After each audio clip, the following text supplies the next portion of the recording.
Eu me chamo Salvador, eu nasci em Cachoeira do Brumado em 1951. Em 1959, meu pai veio trabalhar na mineração da Minas del Rey, desse lado da montanha aqui, e a gente mudou aqui para Mariana.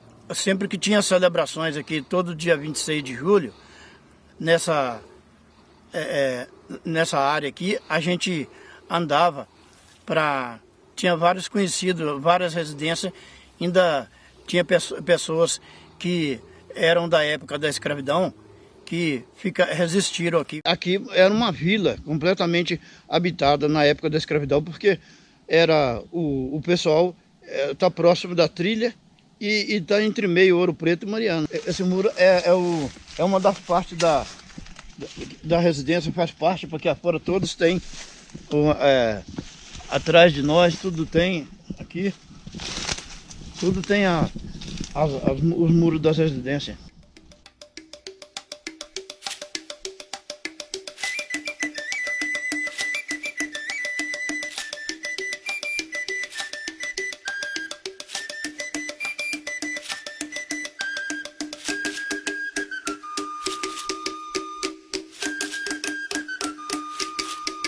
O início dessa parte dessa montanha foi antes de 1712. Todas as construções são parte dessa área, desse arraial velho. E então esse trecho todo que nós estamos vendo são todas que fazem parte desse conjunto de estrutura que é da época da escravidão, antes de 1712. Esse ponto é um mirante daqui do Morro Santana, é uma das partes mais altas também, que consegue avistar até o Timbapeba, Camargo, esses trechos todos aqui, as regiões tudo em volta desse ponto aqui. Quando o tempo não está nublado como hoje, você consegue visualizar muitos quilômetros de distância a Serra do Frazão, Caraça, tudo, essas montanhas todas, até pro lado de Ponte Nova, tudo. Aqui era onde nasceu o avô da minha esposa. Ele nasceu em 1901, é filho de escravos, e aqui era a residência do pai dele, que depois que já estava abolida a escravidão, eles acamparam aqui, e aqui o pai dele viveu a vida toda aqui. Ele viveu bastante tempo aqui, até casar. Quando ele casou, que ele desceu aqui uns 300 metros e construiu uma casa para ele mais embaixo ali, até quando ele morreu em 74. Essa parte baixa aqui era a fundição, aqui era soalho, e isso aqui era uma rua. É porque lavou o ouro nessa terra, toda essa parte que está de em pé ainda, essas paredes, era o porão. Tinha uma fundição de ferro para fazer as ferramentas. Aqui tinha uma ferraria. E a parte de cima era a casa de morada. Esse é o ferro manganês, que é justamente a necessidade, para suprir a necessidade que eles tinham das ferramentas. Então tinha as fundições e eram colocadas, tem os moldes, tem tudo que eles faziam para fazer as picaretas e as talhadeiras. Os trabalhos que eles faziam, depois dava acabamento no ouro, os rejeitos, eles iam fazendo o aterro, e nesses aterros do rejeito que ia sobrando, eles iam fazendo as plantações. Eu já vi bananeira, jabuticaba, manga, várias árvores aqui. Quando funcionava a vila aqui, que eu ainda lembro das pessoas morando, as residências todas, tinha milho, até milho. Agora parece até brincadeira plantar milho assim numa rocha dessa, mas eles adequaram cada espaço de acordo com a necessidade deles. Aqui que era um armazém que tinha da época antiga, e aqui dá para ver até os degraus das escadas que foram feitas na pedra aqui para entrar para o comércio. Esse círculo aqui era o pilão que está cheio de terra, que triturava o ouro aqui, e aqui esse comércio aqui, além de ser um armazém que abastecia os fregueses daqui de perto, eles também compravam o ouro. Aqui falava trocava o ouro por mantimento, ou então por dinheiro, que até hoje ainda se usa falar trocar o ouro, porque trocar ele é por dinheiro. O cara vendia e falava que estava trocando. Então esse aqui é o começo. Então era muito privilegiado que está perto da caixa de água. Tem as construções ali, as edificações e tudo essa aqui é que abastecia essa em torno tudo aqui dessa parte do Arraial Velho. Que eles tiravam lá naquele lugar onde eu peguei aquela terra lá, para lavar a prova. E esse material lá é que eles faziam o rejunte, que é para não entrar escorpião, nem lagartixa, nem nada, e dava um remate na parede. E além de ajudar na segurança, que sol e chuva pode bater direto, você vê esses anos todos que está descoberto e nunca estragou nada, está tudo perfeito. Bem protegido do frio, né? E de tudo aqui, porque umas paredes dessa aqui, não tem nada que consegue arrombar uma parede dessa. Está tudo, uma parede dessa de uns 60 centímetros, 70 de grossura, bem rejuntada, não tem como a pessoa, não tem como nada entrar aqui não. O calor do fogão já aquecia a pessoa para dormir. As divisórias que tinha aqui entre a cama e a cozinha era de esteira de taquara. A parede tem uns 80 centímetros a 1 metro, porque é muito resistente, né? Com esse tempo todo que está aí, sol e chuva, e não desaba de jeito nenhum.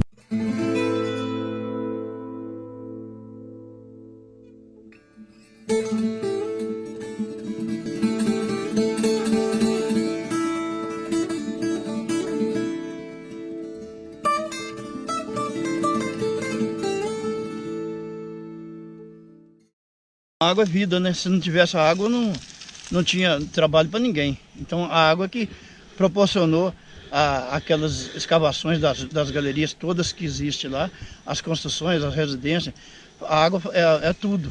Na época da escravidão, eles chegaram por essa montanha, iniciaram a construção da vila por aqui, que é por causa da nascente de água. Era próximo das nascentes e facilitava a residência aqui. E aqui era um olho d'água que, na época da escravidão, eles fizeram a proteção para poder preservar essa nascente aqui. Aqui, então, era a proteção que eles fizeram para que animais não sujassem a água e também as árvores permanecessem protegendo aqui as nascentes para não estragar. E para o futuro, né, como nós estamos hoje. Aqui era o conjunto residencial onde deu-se início em tudo, porque estava próximo da caixa de abastecimento, aqui que dava as condições para eles expandindo para as laterais e até chegar. Tudo que tivesse abaixo disso aqui, essa caixa privilegiava todo mundo. Ela recebia não só a água toda do arqueduto que vinha da nascente lá, mas recebia todas as águas da chuva aqui, e aqui que fazia a distribuição para a residência. Esse aqueduto aqui era que abastecia não só esse aqui, mas como os outros reservatórios que tem abaixo daqui, saía desse mesmo condutor aqui, é que abastecia as outras caixas que tem para lá, as outras que tem aqui. Tudo, quando essa caixa, antes de acumular aqui, já tinha outras ligações para abastecer outras caixas que estão abaixo dessas aqui. Você vê que a parede é muito bem feita, né? E não tem perigo de arrebentar por causa da grossura. Ela tem 1,5 metro de largura ou mais. Acho que era o duto que conduzia essa água até nos reservatórios do Arraial Velho e também do Arraial Novo. Essa construção era a adutora, fazia parte da adutora que já pegava na nascente a água e já vinha pelo rego, pelo duto na terra. Quando chegava onde o nível acabava, eles faziam uma estrutura de madeira, tipo um X, e fazia as bicas de tábuas, vinha chegando nesse nível para jogar aqui, para ser conduzido. Essas pedras laterais ficavam de pé, que eram as laterais da adutora, que ficava e já ia para conduzir a água até chegar nas caixas.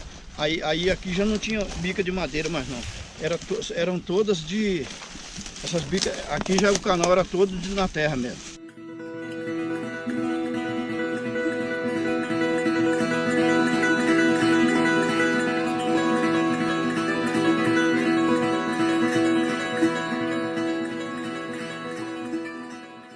Isso aqui era uma rua e tinha o bueiro E naquele tempo a engenharia era dessa forma, fazia os canais na rocha e cobria com a própria canga.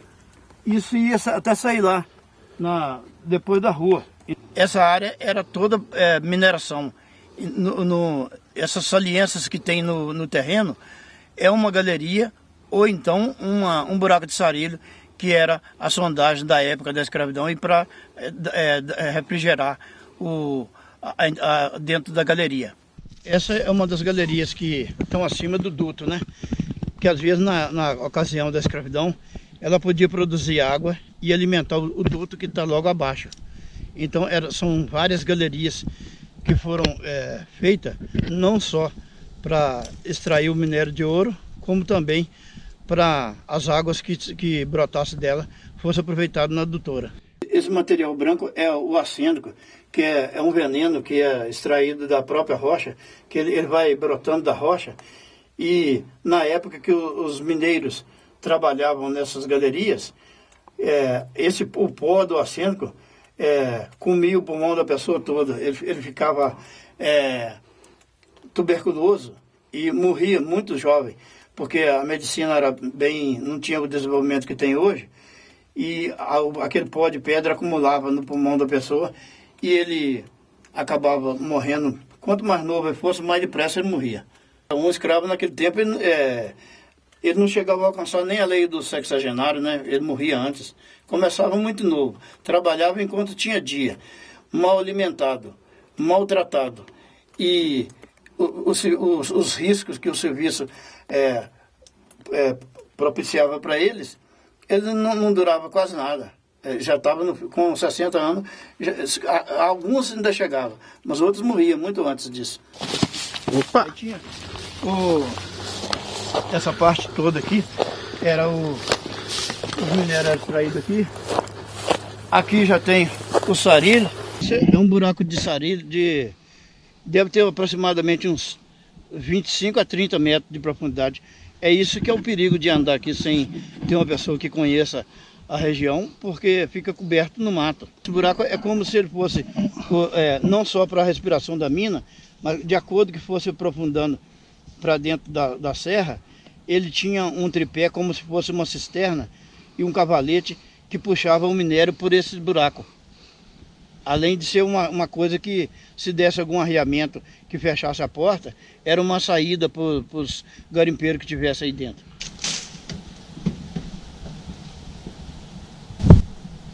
Agora que chegou na profundidade. Tem que estar sempre ligado, atento o tempo todo, porque tem muitos que estão cobertos pela vegetação. Os que estiver livre, é muito fácil qualquer um ver, mas os que estiver coberto na vegetação, todo buraco desse sempre tem ou uma árvore, porque eles são úmidos, aí as plantas brotam dentro deles, por causa da umidade. Então a gente que já anda por aqui, a gente já conhece mais ou menos pelos sinais das plantações o que pode ter sido ali, se é um sario ou não. Há uns tempos atrás já faleceu um menino já próximo da rua lá embaixo, ele estava soltando pipa, e eles cortaram uma pipa, ele foi correr olhando a pipa e caiu num buraco desse e morreu. Foi tirado só no outro dia. Já aconteceu acidente também com o pessoal que vieram fazer caminhada, mas descuidaram, e a praça onde tinha um buraco desse, eles foi brincando um com o outro e caiu dentro. Era 18 metros, era mais raso, ele só esfolou bastante, mas não foi fatal. Mas tem vários acidentes aí. Animais que passam por aqui, dificilmente escapam. Se ele cair aqui, ele morre mesmo.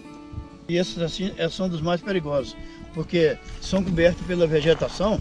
Se a pessoa não tiver um costume o conhecimento daqui, é muito fácil de cair, porque quase não demonstra que seja um buraco e é muito profundo. Aqui ele tem mais de uns 40 metros de profundidade.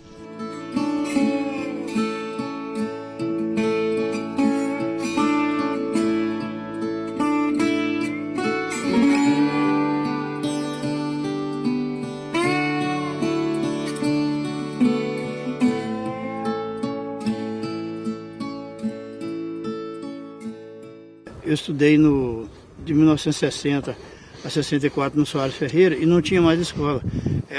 só tinha o Benevides e o Providência, que era só para mulheres. Aí quando eu fui estudar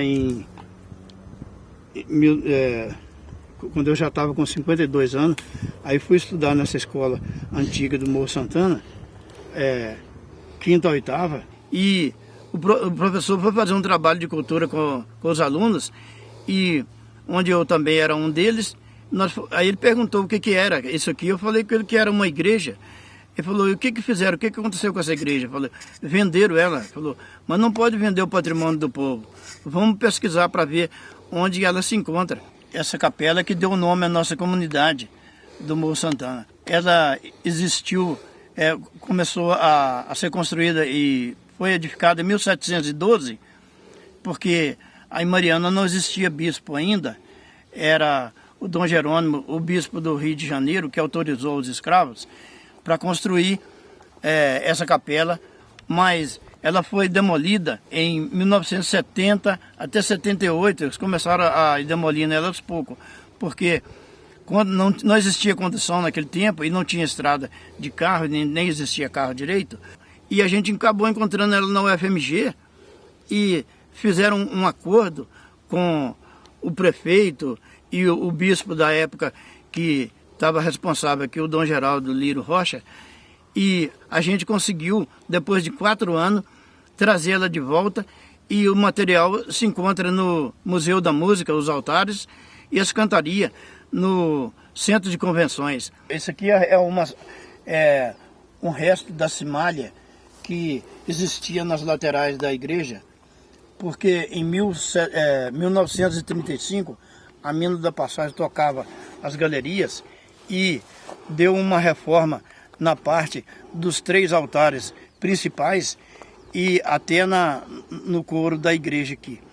E a parte que ficou do fundo da sacristia era adobo, que era tijolo cru, massado de barro, e deu uma infiltração na parte da sacristia. Esses aqui eram os adobos que era feito de barro cru. Aqui ainda tem um pedaço da parede que foi reformado em 1935. Daqui para lá a mina da Passagem reformou, e essa parte de trás da sacristia aqui até o fundo ficou com esse tijolo de barro, e aqui que caiu as águas de chuva, deu infiltração, e por essa razão é que eles demoliram ela.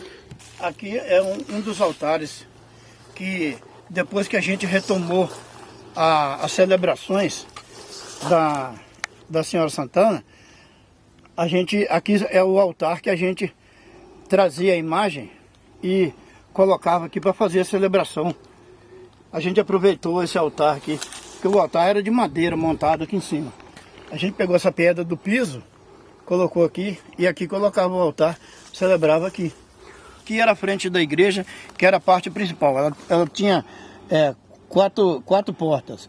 Essa é a porta principal, que a procissão saía para dar uma volta na vila. Ali era a porta lateral.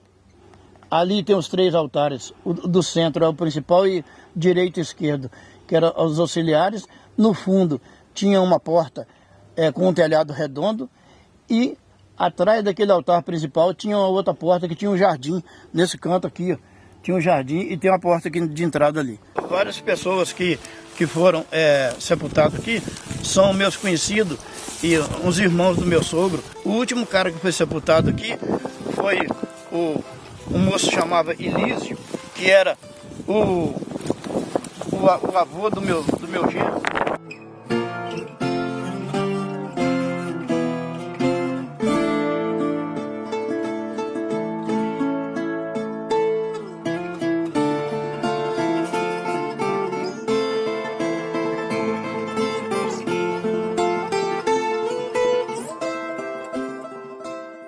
Aquele muro preto lá da esquina é o pátio, a base da capela de Senhora Santana, que existiu em 1712 e foi desmontada e transportada para Belo Horizonte. A gente teve muito trabalho para trazer de volta, e levou mais ou menos 4 anos para trazer de volta para a comunidade, mas o material dela se encontra no Museu da Música e no Centro de Convenções. Até hoje não foi refeita mas nós temos esperança de que isso aconteça, que vai mudar só o lugar dela, onde é a Praça do Cruzeiro, no Gogô, e já tem o terreno da Diocese. A gente tem a ideia de restaurar lá, os projetos já estão em andamento, está só esperando terminar essa pandemia para a gente ver se reedifica elas. Nós temos pessoas colaborando para fazer o projeto, nós temos uma mão de obra, tem outra área para ela ser montada, que é um terreno que pertence à Diocese, e nós temos uma mão de obra e a gente está querendo fazer um mutirão e montar isso sem depender de prefeitura, sem depender de diocese nem nada, e montar e fazer o nosso jeito. Porque quando levou essa igreja daqui, para a gente assistir uma missa, tinha que sair daqui para assistir na Sé. Ficava o dia todo na estrada, para lá e para cá, para assistir uma missa.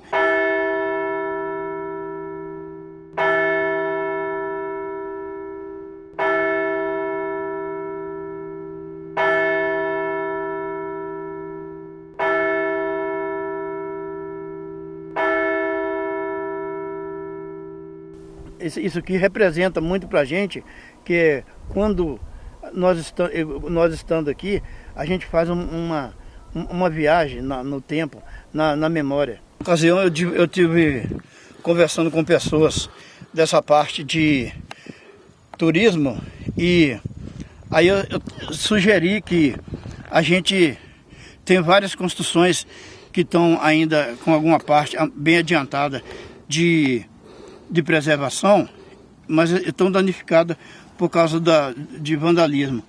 Mas se recuperasse essas construções e dava acabamento nela por dentro, como é hoje na nossa casa, e por fora, só impermeabilizava ela e passava uma escova de aço para que ficava vivo o brilho da canga. Aplicar um impermeabilizante para manter o brilho dela e fazer o acabamento por dentro e fazer uma pousada. Você tinha o antes e o depois. Aí você preservava progredindo e progredia preservando. Aí gerava emprego não só para os guia turístico, taxista, quem mexe com hotelaria, restaurante. Quer dizer, uma coisa ia puxando a outra. Então, quer dizer, se tiver um planejamento, dá para passear, visitar e ganhar dinheiro. Porque se tivesse um plano de manejo, a ideia que a gente tem se tiver um plano de manejo para visitação, não precisa que seja as galerias todas, que são um número muito alto. A quantidade é demais, não tem como recuperar todas para visitação. Mas ao menos umas 10 delas, limpar e colocar iluminação, dar as condições para os visitantes admirar o passado, como aqueles escravos sofreram, e ver nos dias de hoje a facilidade que tem para adquirir as coisas, e eles tinham aquela dificuldade e conseguiram formar tudo isso nessa imensidão de 140 hectares e na situação mais precária possível, e conseguia deixar esse legado aqui para nós, para todo mundo admirar.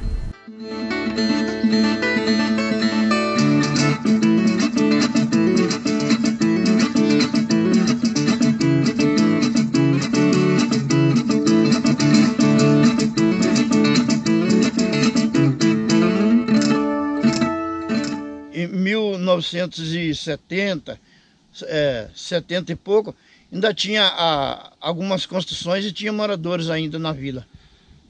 Essa comunidade se desenvolveu da época da escravidão, que foi abolida. As pessoas que residiam aqui e na decadência do ouro foram procurar outras atividades e desceram para a parte mais baixa do Morro Santana aqui e foram fazendo as suas acomodações. Muitos mudaram para São Paulo, para o Rio de Janeiro. Tem muitos descendentes daqui que espalharam para esse Brasil afora todo.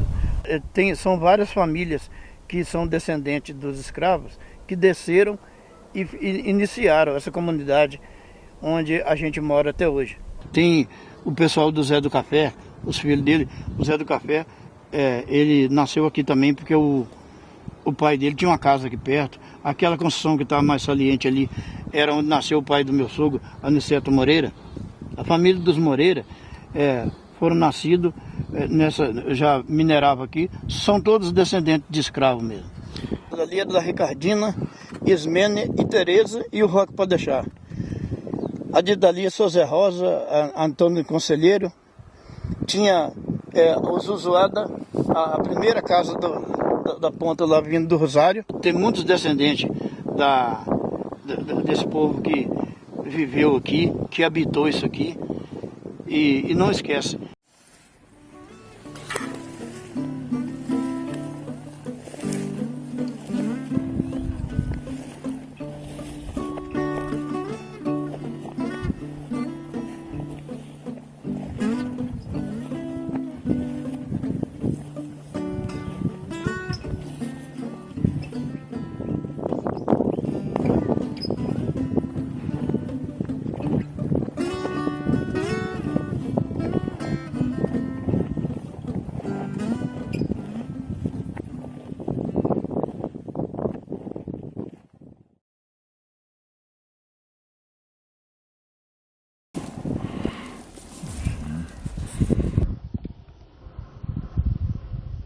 Dá para você ver que vista legal que tem. As galerias lá do outro lado, a quantidade que tem. E os bichos, macaco, capivara, as bicharadas cantando aí. Essa mata aí é grande pra caramba. Se a gente olhando daqui que a gente vê o tamanho, né?